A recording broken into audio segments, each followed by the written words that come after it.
On the show today, we have guest Chrissy Beltran, who is an instructional coach and consultant who specializes in empowering instructional coaches to thrive in their roles.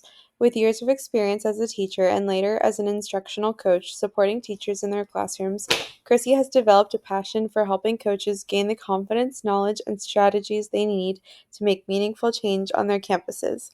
Through her blog at buzzingwithmsb.com, online resources and courses, and her podcast, Instructional Coaching with Miss B, she provides actionable guidance that bridges the gap between research and real-world coaching. Get ready for a great episode. I'm educational justice coach Lindsay Lyons, and here on the Time For Teachership podcast, we learn how to inspire educational innovation for racial and gender justice, design curricula grounded in student voice, and build capacity for shared leadership. I'm a former teacher leader turned instructional coach. I'm striving to live a life full of learning, running, baking, traveling, and parenting because we can be rockstar educators and be full human beings. If you're a principal, assistant superintendent, curriculum director, instructional coach, or teacher who enjoys nerding out about co-created curriculum with students, I made this show for you. Here we go. Chrissy Beltran, welcome to the Time For Teachership podcast. Thank you so much for having me today. I loved having you as a guest on my podcast, and I'm so excited to be a guest on yours. Oh my gosh, I am so excited too. And I have to say, anyone listening, instructional coaches, like Chrissy, your podcast is like the one. Anytime I need instructional coaching inspiration, I'm like, I'm just going to binge listen to this for the next 3 hours. Oh, that's so sweet. Thank you. For sure. I highly encourage people to go to your podcast and check it out. And we'll of course link to it as well in the blog post and show notes. Awesome, but I'm so curious, beyond the podcast or maybe inclusive of the podcast, like what do you want people to know about you or just keep in mind for our conversation today as we get into it? I guess that's a big question. I guess in general, just that, I support instructional coaches, and I am trying to help coaches make sense out of this role that is ever evolving and is very nebulous and often not defined at a school level. And administrators don't often know what it is. Teachers don't often know what it is. So it's kind of like, what are we doing? We're just building these planes and flying them and crashing and building and flying and crashing. And so I just, I've tried to provide practical, actionable coaching to coaches because they're often missing that. We get into the school and it's kind of like when you're a new teacher and they stuff you in a classroom and shut the door and say, see you in May, and you're like, oh my gosh, how am I allowed to be responsible for this much, important stuff? And coaching is similar. You're the first day of school, you go into your room and you're like, I guess this is my job now. I don't have students here. What is happening? And so that's really where I try to come in and provide the support because I know how isolating and unsettling that feeling is of not knowing what your job is. Oh my gosh, that resonates deeply. That is probably one of the most common things that I hear from people who have just started a coaching role. What am I doing? Yes. What is my job? I remember in my interview asking, what will my job look like? And my principal was like, well, whatever you think best. And that wasn't completely true, but it was mostly true. And it was shocking. I mean, that makes me think about this next question that I usually, ask people. I feel like as a coach and as a teacher as well, and a leader, you need to have kind of your North Star, your big vision, right? And so I think that kind of anchors and can help construct what your role might be. And so I'll ask it now. So in line with the idea of freedom dreaming, which Dr. Bettina Love describes as dreams grounded in the critique of injustice, what is that big dream that you personally hold for either education broadly, for instructional coaching, however you want to interpret this? Okay, sure. So when I think about school in general and education in general, I feel like we're very far from what I would like to see. But really, I feel like everything we do is supposed to help little people, young people, grow into the adults that they're going to be, who have to build a life in whatever place they live. And we all get to choose what our lives are to a degree, right? We make choices, we have decisions, we have opportunities, we decide yes or no. And sometimes we don't know how those choices we make are going to impact our future lives. And, there are some have more choices or more options or more possibilities than others. And so I would love school to be the place where kids can explore and find out what they love and get good at some things that they're going to need to build the life that they want to build. So like that would like that addresses all the issues of equity. Like if we can do this, if we can really truly help kids become the person that they want to be so that they have the life that they want to live. I mean, I have friends, I just had a conversation with a friend of mine, brilliant person, struggles to live his life. He just is still not sure at our ripe old age of 44 what exactly he wants his life to look like. And I feel like we miss such an opportunity, and there are lots of factors there, of course, but we miss such an opportunity in school to help kids figure out what they want before they leave. And I think so much of that is because we focus on these really discrete skills, because that is what is like, they have to master these skills. They have to master these skills. And obviously skills matter, right? You cannot build the life you want without some skills. But it is hard to see kids leaving our schools who still don't really know what they want to do with themselves. And 18 is very young, but we can give them more of a direction for sure if they can only try different things and find out what they're good at and what they enjoy. And I feel like coaching, it's difficult because you're at the mercy, right? You're in between. You're the middle management kind of, except you don't have any power of a manager. And so you are like, you're hearing the words come down from on high, and then you see the classrooms and you see the kids and you see the teachers and you see the challenges every day. And so you're always trying to balance out, oh my gosh, we have this curriculum and um we have this test coming up, the big capital T test, and this is what kids are going to be held accountable for. So we really do need to prepare them for that, because it's not fair to them to be held accountable for something we haven't prepared them for. But is that really the whole reason we're here? No, it's not the whole reason we're here. So you're having this constant little battle in your brain. And so I feel like as coaches, the reality of that is we have to always have that idea embedded in everything that we do, because we can't, we are not responsible for the system. We can't fix the system tomorrow. We don't get to make those choices, unfortunately, at the level that we are. But if that's always in your brain, then you can make changes towards that direction. I love that. And I've been steeped in like little kids culture lately, Yeah. just active parenting. And whereas I was a high school teacher, and it's so interesting to see that little kids actually do know a lot more about what they want. Sometimes it's really expansive, like, oh, today I want to be a firefighter, and tomorrow I want to be a doctor, and then I want to be a veterinarian the next, like, Sure. but it is like I am clear on what I want in this moment, and I see less and less of that as they get older. And so I love your vision of like it's in there somewhere. Let's just like help them explore and get like stay connected to that. And Mhm. it just brings me so much joy to hear that. Oh, That's like thank you so much. Yeah, I know what you mean. And I see that in my children. They're 4 and 7. And I think about like I want them to have found the thing that they love, and or multiple things, And so like whenever I put them in an activity, it's not so they can like be amazing at it. It's so they can try it and see and learn something and have a cool experience and put that in their pocket, as something that they know about now, It's like exposure, and then they can choose something over time that they love. It's my goal. I love that. And I actually think that that is a lot about like instructional coaching and teachers kind of as well. Is like, let's test this thing out. Let's see if Yes. this like works with kids. Let's like get creative. And I had a colleague recently, we were co-presenting, and she's like, let's just play with inquiry. Like, let's just Hmm. play with it. And I'm like, oh, I love this idea of like your job can be playful and it Hmm. can be like fun and joyful and you can Yes. explore. So Yes. I think there's so much power in instructional coaching to help teachers find and reconnect with like their love of teaching, in addition, of course, to like helping students, right? The ultimate goal.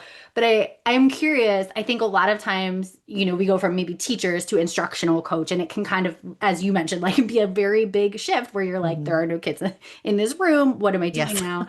Like what are those kind of mindset shifts? Or maybe a key mindset to keep in mind as a coach is kind of entering that role, or even a seasoned coach who's like, okay, I really want to do things a little bit different this year. What would you Hmm. tell them? Sure.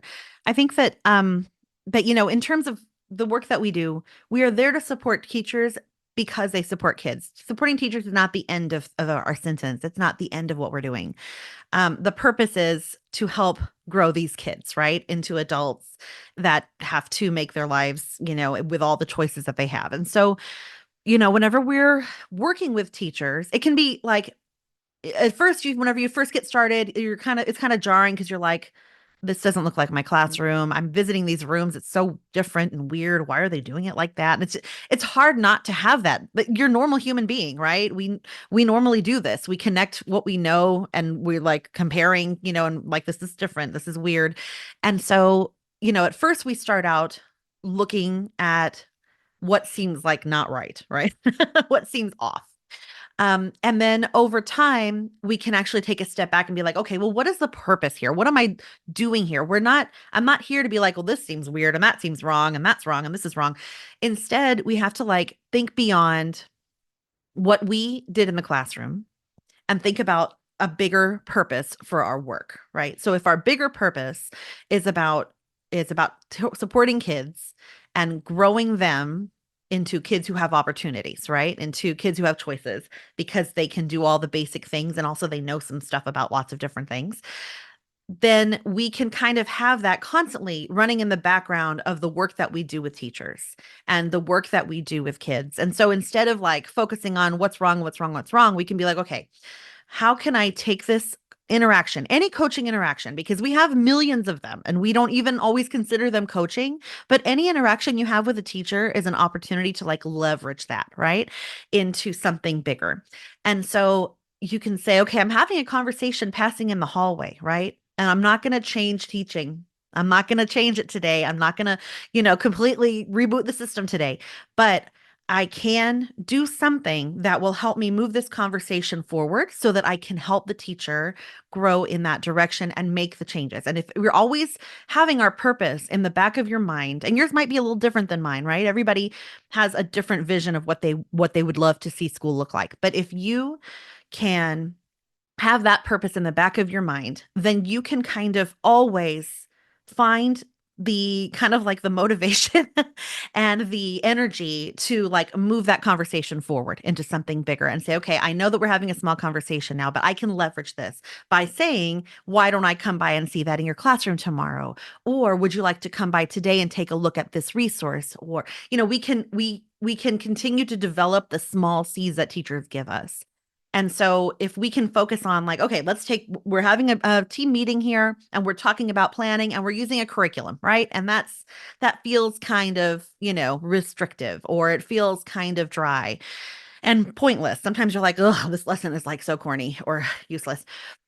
What can we do to like move that into a bigger teachable moment, not just for kids, but for teachers? How can we have a conversation and say, you know what are some opportunities we have to connect this to reality, to connect this to current events, to connect this to the world that kids live in so that they kind of have an idea of what they believe about themselves, about the world, about what they like and what they don't like, what they think is good and what they don't think is good. How can we like take this moment and make it bigger? And so if we can just kind of always have that mindset running where we can take moments, leverage them into bigger stuff, then I think that as a coach, we avoid some of like if somebody passes in the hallway and they're like, oh, parent night, talking with parents just stresses me out. Instead of saying, I know, right? Oh, parents, which is maybe what our instinct is to do sometimes. Because we feel like, well, we're commiserating, which is okay to commiserate. But then we want to say, what can we do to help you feel prepared for that? We want to take everything and turn it into something bigger. And we have these opportunities. We just have to keep that in the forefront that we can do this. We can make these things into bigger moments.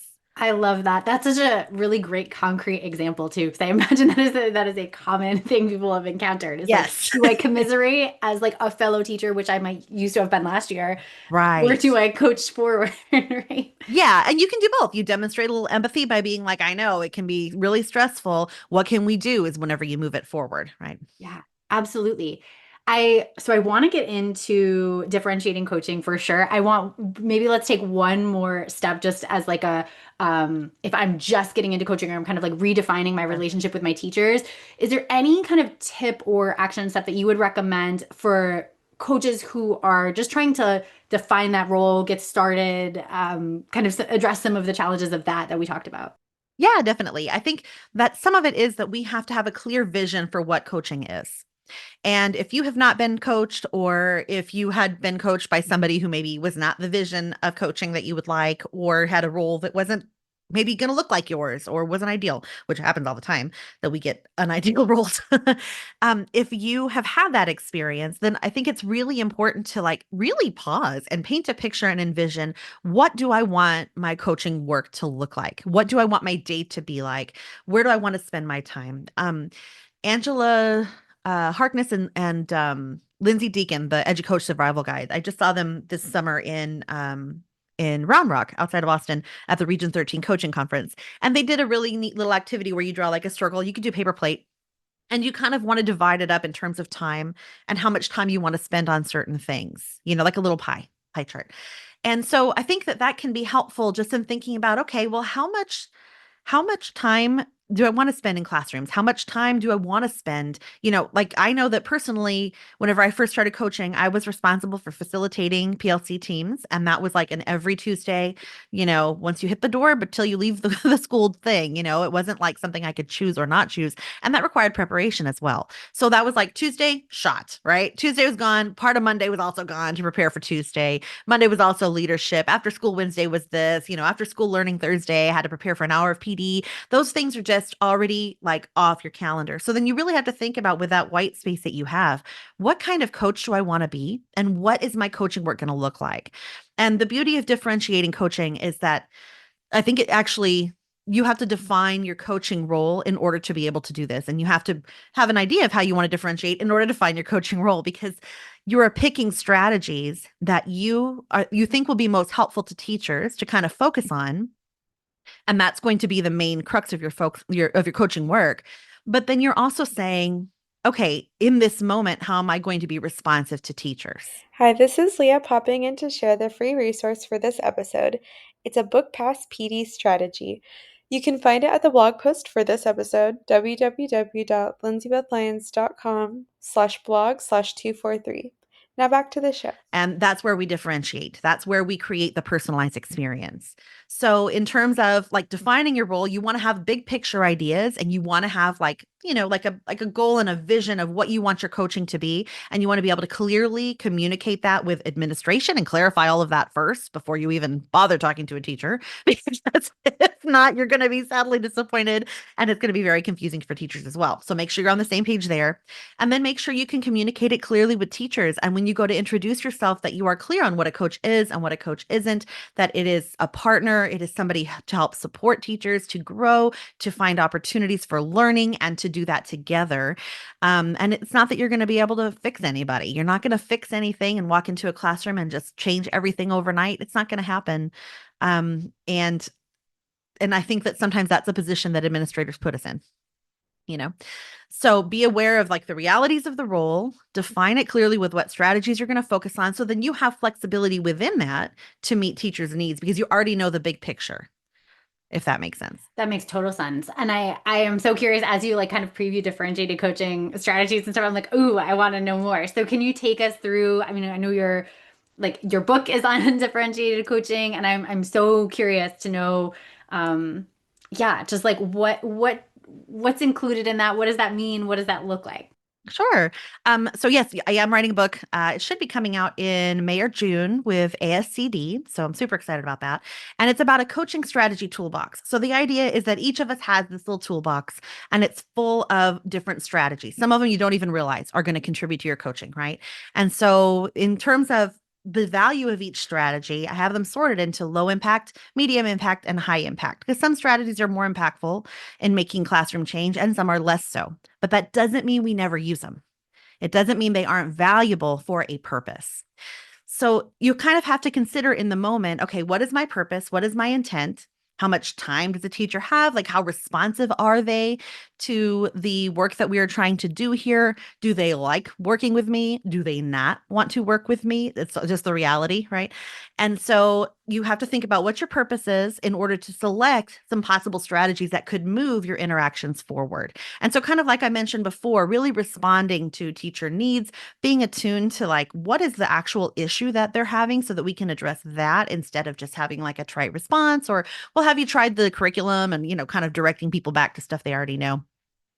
we want to think about what is it that they're telling me, really listen so that we can uncover the root of the issues that they're having, and then choose a strategy from your toolbox that you could use to move this forward into further coaching work. And so whether that is moving very slowly along with a teacher who is not super besties with you, and runs the other way whenever they see you, but you want to make a real point of relationship building, right? You want to demonstrate empathy. You want to build credibility, and that's low level and less invasive. So you can choose one of those strategies. You can try recommending a resource just to show that you know resources, right? You're demonstrating your credibility. You're showing that you are listening to a need that they have. You can try serving as a sounding board, just listening to the issues that they have and giving, certain, what you're really doing when you're being a sounding board is you are listening to what issues that they have, kind of sorting out those issues with them through questioning, and then say, well, then what can we do? How can we do something about this? We don't want to vent for all eternity. We want to do something to make your life better as a teacher and your kids' lives better as students. So what can we do? They're like very low impact things that you can do if that's what the moment calls for. And you want to, instead of saying, well, let's go jump right into a coaching cycle, they're not going to respond to that. And so many times we try to get everybody, and I've seen this at schools where people try to get everybody into the same, like a routine, like a system where they have people go through a coaching cycle every 2 weeks and then they move on to the next person or something. They kind of systematize it because coaching is so, like I said, nebulous. But that doesn't meet the needs of the teachers where they are, which is what differentiation is all about. We want to meet the needs of where they are and move them forward a little bit. That's what we do with kids. We want to do the same thing with teachers. So you want to think about, what impact can I choose right now? What is my purpose and how can I move this forward? So there are low, medium, and high impact strategies. High impact strategies tend to be the ones that you see in coaching cycles. So looking at modeled lessons, co-taught lessons, in-the-moment coaching, video coaching.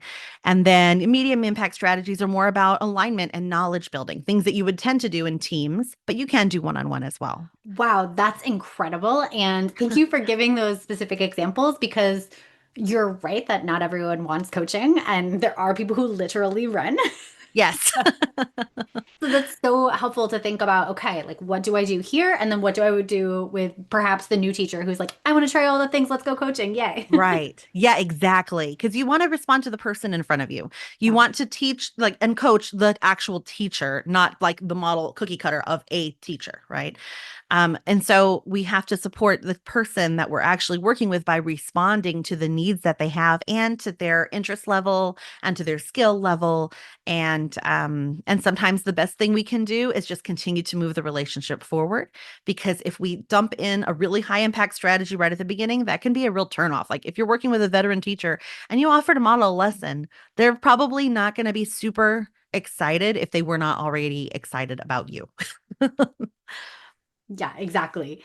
I'm curious. I'm sure you've encountered, I mean, I'm sure just like personally you've encountered, but also like coaching coaches you've encountered Mhm. challenges that people have faced in coaching. I mean, that's probably the number one that comes to mind, is like resistance to the idea of coaching, and now you're paired with them. Sure. And Yes. but I mean, so we could go with that one, or we could go with another one you're thinking of. I'm curious of a challenge that you've experienced, or had others experience, and like how do they work through it, or what's kind of the way forward when they encounter that challenge? Sure. I can give a couple of examples. Um, I mean, this is one that I have myself seen, personally. I mean, we've all experienced resistance. Nobody walks into a school and has everybody go, "I'm so glad you're here." Like, it's just not going to happen. So, so one person that I did work with, one teacher, um, there was definitely resistance. I think it had nothing to do with me at the time. I think it was simply the coaching role. It was, who are you coming in here to tell me literally anything? And you don't even have a classroom of your own. I did 2 months ago before the summer ended, but you're right. I currently do not. So that was a really hard, stressful time for me. The person was kind of imposing, and was used to being left alone because they were borderline aggressive. you know so like kind of even physically would use like this was a tall person. I'm not a very tall person, but I've been around tall people my whole life, so it didn't stress me out, but I think it stressed out a lot of people. And so you know having to find a way, I really thought back at the time to my own students who sometimes came in that same manner. And they had generally come in that manner because they had had experiences in the past that had actually shaped them into thinking that, teachers were there to get them in trouble or something along those lines, and that they kind of couldn't be trusted. And I figured that was probably, in many cases, a situation that teachers had seen as well. Whenever they were acting in that way, I'm going to guess that regardless of the quality of their instruction, that they had had those experiences. And maybe that was kind of the root of the problem, And so there were things that had to be done. We did a lot of team things. There was a lot of alignment conversation. There were a lot of planning supports. And, she wasn't really excited about any of that. But I think that keeping a constant demeanor of respect and sort of a persistent positivity, not like an annoying, like everything's great, la la la, not that, but kind of I know this is hard, but I believe we can do it. And then showing up and actually following through. So I think eventually I wore her down to where she would at least, engage in conversations with me that were not, snippy and rude. Right. So then over time, it took, this was like a 2 to 3 year process. Because we were doing lots of team things, but actually, and I would visit the classroom, but there were always stories about, well, oh, we're not doing that because this, or we're not doing that because that, or I choose to do this instead. And so it was a lot. And my job was not like police officer or anything, but it certainly was to say, okay, well, we plan to do this, and there's no evidence that you ever have done any of that. So like, is there an issue with it? Or like, why are we planning things that don't happen? What's the point? So we had small conversations over time, and I just kept investing in the relationship over time. And then the strategy that I picked, once I felt like she was ready to kind of move into a higher impact coaching strategy, because it had taken a long time to get there, I chose to work with her on visiting other colleagues, because I feel like that is a great gateway drug into coaching. Okay. It's high impact. It's incredibly high impact, but it's not you. And so they are more likely to be receptive. And so you can just say, who do you want to see? And you can start with it wide open. If you really are if it's a really hard nut to crack, start with the door wide open. What do you want to see? And they can choose what they'd like to see. And then from there, you can narrow it down and say, okay, so we've been talking about this specific area. Tell me a little bit about this. You know what? I know somebody who's really great in that area. Maybe we can go visit them. And then you can start moving them through that process till eventually you've established a pretty good coaching relationship, and you can get in that classroom as well and do more coaching work with them. So that is one strategy that, if it's not in your toolbox, visiting a colleague or peer observation, it can also be called learning walks. Some people call them that, but I prefer, like, we're not just focused on this one classroom experience, right? Because sometimes learning walks are like visiting a whole grade level or something. You're taking a teacher to see another teacher. The other teacher knows they are coming and has prepared for that moment and has a conversation with the guest teacher when it's over. And then you can also have a conversation with them. So that is one that, if you are dealing with a teacher, trying to work with a teacher who has demonstrated resistance over time to any kind of change in their classroom, visiting a colleague can be life-changing. Oh my gosh, that's so good. The moment you said it, I was like, that's it. That's the one. Because it totally takes you as the coach out of the equation. And the fact that they were like, oh, you don't have a classroom anymore, or at this moment. Exactly. Like, it's like, oh, here's someone who does, and they're doing this thing that you want or want to try, right? Mm-hmm. I'm just here in the background. I'm just the facilitator, the connector. We'll debrief after. Like, I love that. Yes. Brilliant. One of the challenges that I faced when I started coaching is I came from a school that was not affluent in any way, but was like solid middle class for the most part. On average, it was middle class, lower middle class. And then I moved to a school that had many students in poverty. And so the teachers would say things like, well, that won't work here, because they knew where I came from. And it was like 7 miles away, right? But it was on the other side of the freeway, and it was right by the border. I live in El Paso. It was right by the Mexican border. So it was, a lot of kids who did not have a lot of resources at home. And so the teachers tended to say, well, that won't work here. They would even tell me things like, well, our classrooms are too small for that, even though the school, the architect was the same architect. So it was the exact same building as the school that I came from. But the things that we get stuck, right? The limitations that we put on ourselves it never occurred to me to say my classroom was too small for that in my school. And then I came to the exact same building and they were like, no, it's too small. It was so weird, right? And so seeing such a different way of looking at teaching was really eye-opening. And having a teacher visit their colleague down the hall, and because they would say those that won't work with these kids. These are the same kids. Okay, next door. They are random sampling for the most part of the same kids. So if you walk 7 feet, you can see that this can happen. This can be done, right? And I think that the other beauty of visiting a colleague, which is one of my favorite strategies, obviously, first of all, I don't have to do a lot. I get to go watch a cool lesson, and that's like the best. But on top of that, they get to see a real thing in action with real kids, and you get to have this conversation that highlights the strengths of another teacher in your school. You get to like help lift up that teacher into leadership, and you get to build these relationships across your school where one teacher can go seek out another teacher instead of, sometimes they come to their teachers. This is not the case in this example, but there are those teachers who come to you for everything. Right? They will knock on your door before they knock on anybody else's.